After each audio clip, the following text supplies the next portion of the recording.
It was an important day in the yard. Everyone was busy making notes and taking photographs. A special visitor had arrived and was now the center of attention. Wow. Hey, Duck, do you know who that is? Oh, Thomas, I believe that is a celebrity. Wait a minute. A what? A celebrity is a very famous engine. Driver says we can talk to him soon. Oh, forget about it, Duck. He's probably too famous to even notice us. Presently, Gordon arrived. Puh, who cares? A lot of fuss about nothing if you ask me. And he steamed away.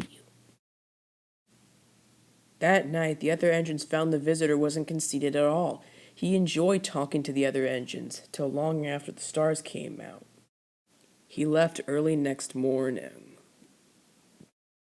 Gordon was still complaining.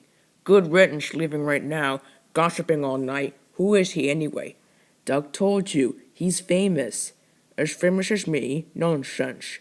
He's famouser than you. He went 100 miles an hour before you were even thought of. He says, but I don't like his looks. He's got no dome. Never trust domeless engines. They aren't respectable. I never boast, but I'd say 100 miles an hour would be easy for me. Goodbye. Duck took some freight cars to Edward's station.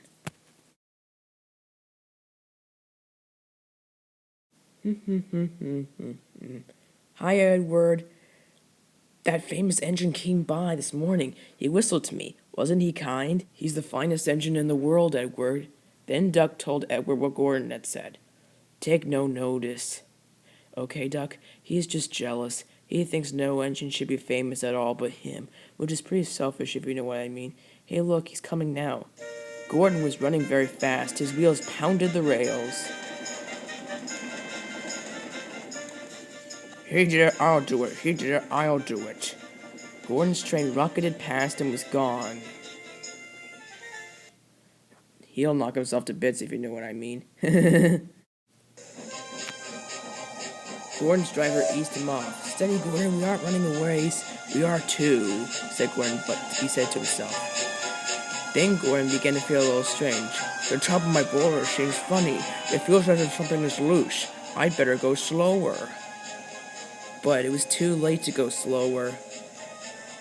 On the viaduct, they met the wind. It was a teasing wind which blew suddenly at hard puffs. Gordon fought at it, thinking it would want to push him off the bridge. But the wind had other ideas. It curled around his boiler, crept under his loose dome, and lifted it off and away into the valley below. Gordon was most uncomfortable. The cold air was sizzling through the hole where his dome should be, as you can see right now, and he felt silly without it. At the big station, the freight cars laughed at him. Gordon tried to whoosh them away, but they crowded around him no matter what he did.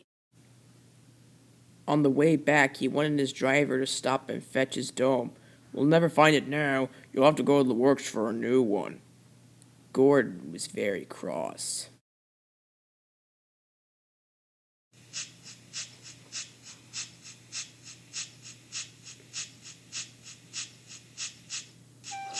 I hope the shed is empty tonight.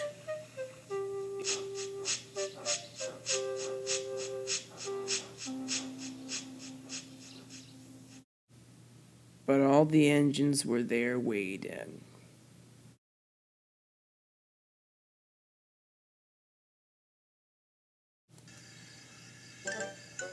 Never trust domeless engines. They aren't respectable.